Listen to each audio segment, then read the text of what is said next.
Inshuti zanjye banyarwanda banyarwandakazi, nongeye kubasuhuza no kubaha ikaze mu mwanya nanone nk'uyu nguyu tugiye guhuza ibitekerezo kugira ngo tuganire twunguke ubwenge muri uyu mugani tugiye gusobanura.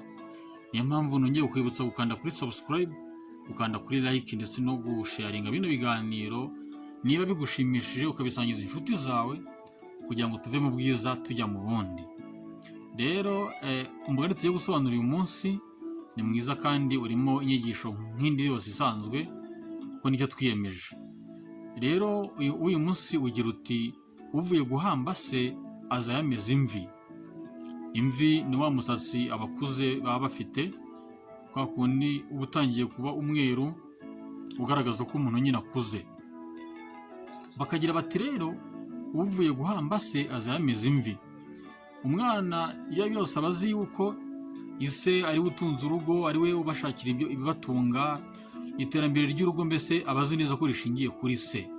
Ariko noneho iyo avuye kumushyingura, avuye kumuhamba, aba azi neza yuko noneho atakiriho, aba azi neza yuko ibya bindi byose byari bishamikiye kuri we bitagihari, ahubwo noneho agomba gutekereza ati ese ibi n'ibi noneho ko wabirebaga wari ubishinzwe atagihari biragenda bite?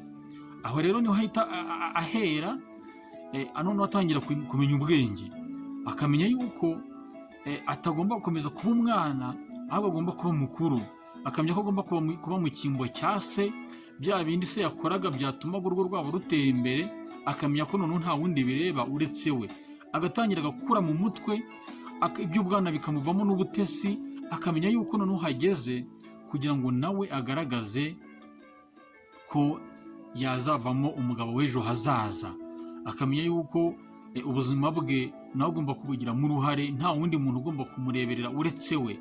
Hari n'ubwo ndetse asigara nk'iy'imfura arebera none barumuna be. Icyo gihe rero ubuzima bwose bwo mu rugo icyo gihe niwe babureba.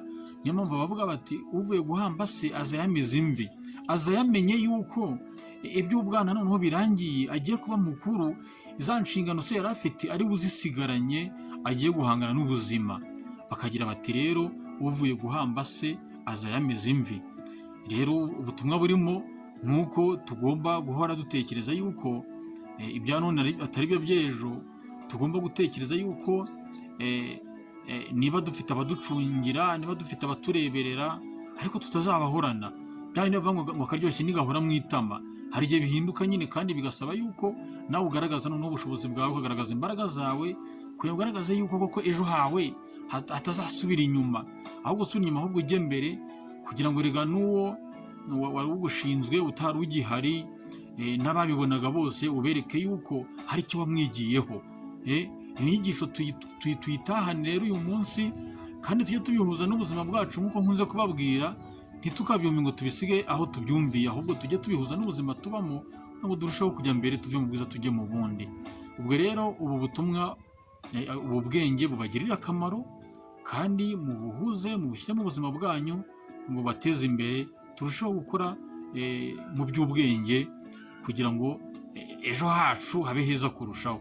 Mugire ibihe byiza. Ndabashimiye ko mwanteze amatwi, kandi mbashimiye ko mugiye gukwirakwiza ubu butumwa kuri bose bukabageraho, maze ibyacu byose bikarushaho kuba byiza no kuduteza imbere. Ndabashimiye, murakoze, kandi mugire ishya n'ihirwe.